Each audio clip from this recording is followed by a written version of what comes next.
जब तक सफल न हो तुम तब तक नींद चैन को त्यागो तुम। जब तक सफल न हो तुम तब तक नींद चैन को त्यागो तुम। संघर्ष का मैदान छोड़ के मत भागो तुम। कुछ किए भी नहीं लोगों की जय जयकार नहीं होती, कोशिश करने वालों की कभी हार नहीं होती। नमस्कार दोस्तों, मैं हूं राहुल, स्वागत करता हूं हमारे YouTube channel SSAI tech support में। उम्मीद करता हूं आप लोग बहुत अच्छे होंगे। दोस्तों आज के जो मैं टॉपिक लेकर आया हूं वो आपके सामने दिख रहा होगा, इनपुट, है ना। इनपुट क्या होता है, इनपुट डिवाइस क्या होता है, ये पार्ट 2 वीडियो है। यदि अभी तक आप लोगों ने पार्ट 1 वीडियो नहीं देखा हुआ तो डिस्क्रिप्शन में मैं लिंक दे दूंगा, आप वीडियो जाके जरूर देखें। तो आज मैं बताऊंगा इनपुट क्या होता है और इनपुट डिवाइसेस कौन कौन से होते हैं। मैं सीधे डिवाइस जब चलूंगा, यानी ये पार्ट 2 वीडियो है, पार्ट 3 वीडियो में लाऊंगा, पार्ट 4 इसी तरीके से फंडामेंटल धीरे धीरे टॉपिक क्लियर करते जाऊंगा, फिर वर्ड पे आऊंगा, एक्सेल पे आऊंगा, जिससे आपके बेसिक नॉलेज क्लियर होते जाएंगे और वर्ड एक्सेल का भी नॉलेज क्लियर होता जाएगा। तो इनपुट डिवाइस क्या होता है, जब हम लोग कंप्यूटर को निर्देश देते हैं और वो आपका इनपुट कहलाता है। हम जब भी कोई भी कंप्यूटर को निर्देश देते हैं वो हमारा क्या होता है, इनपुट कहलाता है। कि चाहे वो निर्देश कीबोर्ड के माध्यम से हो, चाहे वो निर्देश माउस के माध्यम से हो, किसी भी माध्यम से जब कंप्यूटर को निर्देश देना होता है वो हमारा इनपुट कहलाता है। जी हाँ दोस्तों, तो मैं बात करता हूँ इनपुट की। तो इनपुट में अभी मैंने आपको बताया जिसके माध्यम से मतलब जो मैं इंस्ट्रक्शन दूँ कंप्यूटर को वो आपका इनपुट कहलाता है, लेकिन जिसके माध्यम से दिया जाता है वो आपका इनपुट डिवाइस कहलाता है ना। तो इनपुट और इनपुट डिवाइस के बारे में आप समझ गए होंगे। इनपुट क्या होता है, इनपुट आप कंप्यूटर को जो निर्देश देते हैं वो इनपुट होता है और जिसके माध्यम से देते हैं वो आपका इनपुट डिवाइस होता है। तो मैं बात करूंगा सबसे पहले इनपुट डिवाइस क्या होता है। इनपुट डिवाइस सबसे पहले की बात करूं मैं कीबोर्ड। कीबोर्ड एक प्रकार का इनपुट डिवाइस होता है जिसके माध्यम से हम लोग कंप्यूटर को निर्देश देते हैं या इंस्ट्रक्शन देते हैं। हम लोग टाइपिंग वगैरह भी कीबोर्ड के माध्यम से करते हैं। तो कीबोर्ड एक प्रकार क्या होता है, इनपुट डिवाइसेस होते हैं। तो कीबोर्ड के नॉर्मली 4 प्रकार होते हैं। कीबोर्ड के कितने प्रकार होते हैं, 4 प्रकार होते हैं, ये आप देख सकते हैं। पहला जो कीबोर्ड होता है वो होता है नॉर्मल। दूसरा जो कीबोर्ड होता है वो होता है मल्टीमीडिया। एंड थर्ड जो कीबोर्ड है वो फ्लेक्सिबल। देन फोर्थ कीबोर्ड जो होता है वो होता है वायरलेस। ये आपके 4 प्रकार कीबोर्ड होते हैं। चारों प्रकार कीबोर्ड मार्केट में अवेलेबल है ना। कोई भी कीबोर्ड बंद नहीं हुआ है, सब कीबोर्ड लोग यूज करते हैं। तो सबसे पहला कीबोर्ड में बात करता हूँ नॉर्मल की। नॉर्मल कीबोर्ड क्या होता है, नॉर्मल कीबोर्ड एक नॉर्मल कीबोर्ड होता है, उसमें कोई भी आप एक्स्ट्रा काम नहीं कर सकते, समझ रहे हैं। जैसे कि मैं आपको कीबोर्ड एक दिखाऊंगा, ये हमारे पास नॉर्मल कीबोर्ड है ना। आप देख सकते हैं ये हमारे पास नॉर्मल कीबोर्ड है। इसमें हम लोग सिर्फ टाइपिंग के अलावा या प्रैक्टिस के अलावा कुछ और एक्स्ट्रा काम नहीं कर सकते। एक्स्ट्रा काम का मतलब होता है प्ले, पोस्ट, नेक्स्ट करना, या कोई गाना बजा रहा है उसके कीबोर्ड के माध्यम से प्ले करना, पॉज करना, नेक्स्ट करना, प्रीवियस करना, और बहुत सारे जो एक्स्ट्रा काम होते हैं वो कीबोर्ड के माध्यम से नहीं कर सकते। ये नॉर्मल कीबोर्ड होते हैं, ठीक है। तो और मल्टीमीडिया कीबोर्ड क्या होता है, मल्टीमीडिया कीबोर्ड में कुछ एक्स्ट्रा बटन होते हैं, जैसे कि ऊपर इमेज में आपको दिखेगा, मैं आप इमेज एक वीडियो में डाल दूंगा। तो मल्टीमीडिया कीबोर्ड में क्या होता है कि जो नॉर्मल कीबोर्ड से एक्स्ट्रा कुछ काम करते हो वो आपका मल्टीमीडिया कीबोर्ड कहलाता है, ठीक है। फ्लेक्सिबल कीबोर्ड क्या होता है, अब इस कीबोर्ड को आप किसी भी एंगल में फोल्ड नहीं कर सकते। यदि मैं इस कीबोर्ड को फोल्ड करने की कोशिश करूंगा तो कीबोर्ड क्या हो जाएगा, आपका टूट जाएगा, है ना। लेकिन फ्लेक्सिबल कीबोर्ड क्या होता है, फ्लेक्सिबल कीबोर्ड किसी भी एंगल में आप रोटेट कर सकते हैं, मोड़ सकते हैं, फोल्ड करके बैग में, पॉकेट में लेके जा सकते हैं, वो फ्लेक्सिबल कीबोर्ड होता है। वायरलेस कीबोर्ड क्या होता है, जैसे कि आप ये देख रहे हैं USB टाइप का कीबोर्ड है, वायर वाला। लेकिन वायरलेस कीबोर्ड में क्या होगा, उसमें वायर नहीं लगा होगा, उसमें बिना वायर का कीबोर्ड होगा, वो आपका वायरलेस कीबोर्ड होता है। तो आपको ये समझ में आया होगा कि नॉर्मल कीबोर्ड क्या होता है, मल्टीमीडिया कीबोर्ड क्या होता है, फ्लेक्सिबल कीबोर्ड क्या होता है, और आपका वायरलेस कीबोर्ड क्या होता है। तो अब मैं बात करता हूँ कीबोर्ड के पार्ट्स की। जैसे कि हम लोग जो यूज करते हैं कीबोर्ड, है ना, कीबोर्ड में बहुत सारे बटन होते हैं, लेकिन किस बटन को क्या बोलते हैं वो मुझे नहीं पता, है ना। तो मुझे ये जानना है भैया किस कीबोर्ड को क्या क्या बोलते हैं, किस कीबोर्ड में कितने बटन होते हैं और क्या क्या बोला जाता है, इसे हम लोग इसको इसमें जानेंगे। तो चलिए मैं 1 बाय 1 सारी चीजें बताऊंगा। देखिए, अगर पार्ट्स ऑफ की बात करें तो सबसे पहला जो होता है फंक्शन की। फंक्शन की F1 से लेके F12 तक, ये आप देख रहे हैं सबसे ऊपर वाला, F1 से लेके F12 तक ये आपका फंक्शन की होता है। दूसरा होता है न्यूमेरिकल की।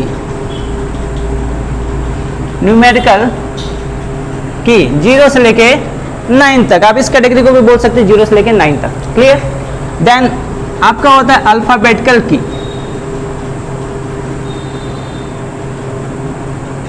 A to Z, A to Z, यानी ये आपके अल्फाबेट का की होते हैं। उसके बाद आपका होगा सुपर की या स्पेशल की, जैसे caps lock, shift, alt, ETC, ये सब आपको सुपर की या स्पेशल की में आते हैं। उसके बाद आपका आता है arrow key, arrow key, up, down, right, left. Then आपका आता है छठवां लॉजिकल की, लॉजिकल की में greater than, less than, comma, question mark, ETC, ये सब आपके कीबोर्ड के पार्ट्स होते हैं, है ना। तो कीबोर्ड एक प्रकार का इनपुट डिवाइस है, और कीबोर्ड के कितने प्रकार होते हैं और कीबोर्ड के पार्ट्स ऑफ की कितने होते हैं, ये आपको समझ में आ गया होगा। तो अब मैं दूसरे इनपुट डिवाइस की बात करता हूं। तो दूसरा जो मेरा इनपुट डिवाइस है वो है माउस। कौन सा इनपुट डिवाइस है दूसरा? माउस। तो मैं माउस की बात करता हूं।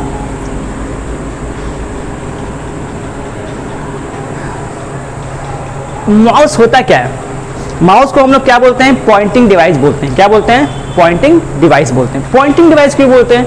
क्योंकि हमें किसी भी फाइल एंड फोल्डर को क्लिक करना होता है, किसी भी एरिया मुझे पॉइंट करना होता है, इसलिए हम लोग इसे क्या बोलते हैं? पॉइंटिंग डिवाइस बोलते हैं। तो माउस को हम लोग इनपुट कैटेगरी में रखते तो हैं, लेकिन इसे हम लोग पॉइंटिंग डिवाइस भी बोलते हैं। क्या बोलते हैं? Input and pointing device. जो भी आप बोलना चाहेंगे वो आपका सही है, चाहे पॉइंटिंग डिवाइस बोलिए चाहे इनपुट डिवाइस बोलिए। अगर कोई पूछता है कि पॉइंटिंग डिवाइस कौन आएंगे, तब आप माउस का नाम ले सकते हैं। तो इनपुट माउस एक प्रकार का इनपुट डिवाइस होता है जिसके माध्यम से किसी भी फाइल एंड फोल्डर को ओपन किया जा सकता है, किसी भी फाइल फोल्डर को ओपन किया जा सकता है, वो आपका माउस कहलाता है। ठीक है। माउस के भी पार्ट्स होते हैं। तो मैं माउस की बात करूं तो माउस कितने टाइप्स के होते हैं? तो पहले मैं बात करता हूं माउस के, ये ऑप्टिकल माउस। पहला जो माउस है वो है ऑप्टिकल माउस। ऑप्टिकल माउस जानते होंगे, अभी प्रेजेंट टाइम जो आप लोग यूज करते हैं वो ऑप्टिकल माउस होता है। जी हाँ, अभी आप लोग जो प्रेजेंट टाइम यूज कर रहे हैं वो आपका ऑप्टिकल माउस होता है। और जो पहले यानी इससे पहले जो यूज किया जाता था वो मैकेनिकल माउस था। मैकेनिकल माउस होता कैसा था? देखिए ये ऑप्टिकल माउस, मैं आपको माउस दिखा देता हूँ। देखिए ये ऑप्टिकल माउस है।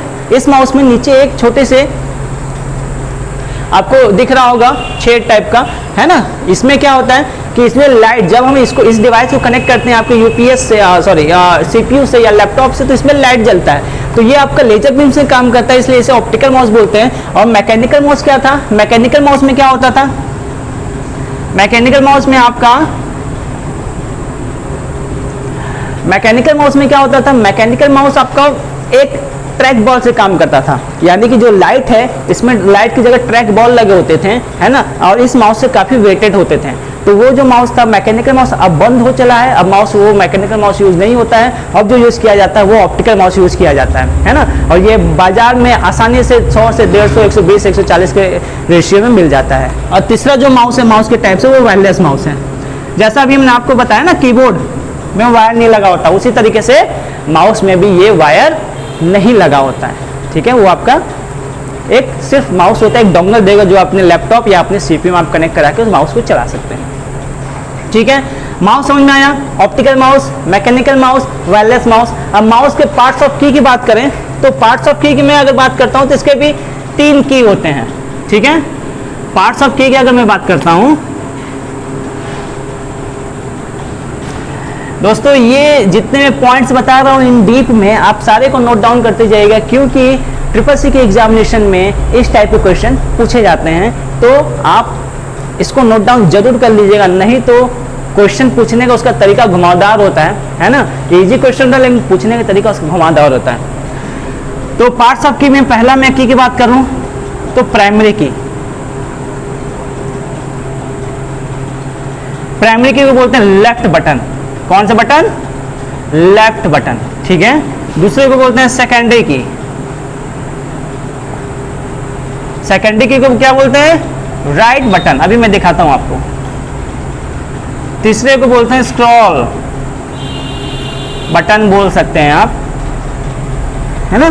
देखिए प्राइमरी क्यों बोलते हैं? क्योंकि हमें प्राइमरी के मतलब फर्स्ट अथॉरिटी है ना, प्राइमरी के मतलब फर्स्ट, यानी कि जिसको मैं सबसे पहला दर्जा देना चाहूँगा उसको प्राइमरी बोलते हैं। हम इसकी मदद से नॉर्मली हम लोग मैक्सिमम इसका प्राइमरी की यानी लेफ्ट क्लिक का यूज़ करते हैं, इसलिए हम लोग प्राइमरी क्यों बोलते हैं। राइट क्लिक का यूज़ हम लोग ऑप्शन वगैरह खोलने के लिए करते हैं, राइट क्लिक करते हैं तो मेनू ओपन होता है, तो वो चीज़ को हमें राइट क्लिक बोलते हैं। और बीच वाले को स्क्रॉल बार बोलते हैं, स्क्रॉल बटन बोलते हैं। तो माउस एंड कीबोर्ड आपको समझ में आ गया होगा। तो आगे बात करते हैं VCR की। तो ये जितने भी मैं डिवाइसेस बता रहा हूँ सब आपके इनपुट डिवाइस की कैटेगरी में आते हैं। जितने भी मैं डिवाइसेस बता रहा हूँ सब आपके इनपुट डिवाइस के कैटेगरी में आते हैं। अभी आउटपुट डिवाइस का मैं वीडियो बनाऊंगा नेक्स्ट टॉपिक में। VCR का फुल फॉर्म क्या होता है? Bar code reader. Bar code reader. भैया बार कोड रीडर क्या होता है? जब जियो का सिम लॉन्च हुआ था तो उस वक्त क्या किया जाता था कि बार कोड लेकर आइए तब जियो का सिम मिलेगा, है ना। ऐसी उस वक्त थी कि बार कोड लोग जिसको नहीं भी पता था बार कोड क्या होता है उस वक्त वो जानने लगे थे भैया बार कोड क्या होता है। ठीक है, तो बार कोड होता है क्या? बहुत लोग VCR समझते हैं, जो पहले के ज़माने में कैसेट लगा के देखा करते थे, है ना। तो वो कैसेट वगैरह वाला सिस्टम नहीं है। VCR क्या होता है? ये हर एक प्रोडक्ट पे, ये हर एक क्या करता है? हर एक प्रोडक्ट पे क्या करता है? ये छपा होता है। ये प्रोडक्ट की मैन्युफैक्चरिंग डेट, उसका एक्चुअल प्राइस या किसी भी प्रकार का कौन सा डिस्काउंट है। जैसे अब मैं एग्जांपल देता हूँ, आप चले जाइए किसी मॉल वगैरह में, कपड़े के मॉल शोरूम में जाइए, आप वहाँ पे कोई भी आप कपड़े खरीदते हैं तो उस पर एक टैग लगा होता है ना, एक छोटा सा टैग लगा होता है, और जो टैग लगा होता है वो बार कोड होता है। तो आप जब जाते हैं काउंटर के पास बिलिंग कराने के लिए तो वहाँ पे एक जो रहता है वो मशीन, एक बंदूक टाइप का मशीन होता है ना, गन टाइप का दिखता है, वो क्या करता है? उस प्रोडक्ट को ऐसे स्कैन करेगा। जब स्कैन करेगा तो क्या करेगा? तो क्या पता चलेगा कि इस प्रोडक्ट, मान के चलिए मार्केट मैंने लिया, मार्केट में देखिए यहाँ पे हमने क्या किया, इसको ऐसे स्कैन किया। अब इस मार्कर पे कितना प्राइस है ना, इस पे कितना डिस्काउंट है, क्या चीजें हैं, कब का मैन्युफैक्चर, वो सारे डिटेल्स आपके बार कोड में छुपे होते हैं। अब बार कोड देखा होगा आप लोगों ने, देखिए मैं देखा, इस तरीके से लाइन बने होते हैं और इसमें कुछ नंबर लिखे होते हैं। तो इसी को बोलते हैं बार कोड, जो प्रोडक्ट की मैन्युफैक्चरिंग डेट और उसको एक्चुअल प्राइस बतलाता है। तो ये इनपुट डिवाइस का भी हमने आपको बस 3 टॉपिक बताया। वीडियो ज़्यादा लंबा हो जाएगा, इस वजह से मैं ज़्यादा मैं सेकंड पार्ट बनाऊंगा, थर्ड पार्ट बनाऊंगा, उसमें भी इनपुट डिवाइस कुछ और पार्ट में समझाऊंगा। तो आपको अभी मैंने क्या क्या बताया? कीबोर्ड, माउस और उसके टाइप्स, VCR, ये क्या मैंने बताया? ये 3 अभी इनपुट डिवाइस के कैटेगरी मैंने 3 बताया। आगे की बहुत सारे इनपुट डिवाइसेस हैं, जैसे MICR हो गया, OMR हो गया, और भी बहुत सारे, जॉयस्टिक हो गया, लाइट पेन हो गया, मैं सबके बारे में बताऊंगा। अगर मैं बताने लगूंगा तो वीडियो बहुत ज़्यादा लंबा हो जाएगा, तो मैं नहीं चाहता वीडियो ज़्यादा लंबा हो, ताकि आप लोग वीडियो को देख सकें और इन्जॉय कर सकें और कुछ सीख सकें। तो उम्मीद करता हूँ आप लोग को समझ में आया होगा, और अगर समझ में आ गया होगा तो चैनल पर इसी तरीके से बने रहें। तब तक के लिए अपना ख्याल रखें, सुरक्षित रहें और गुड लक।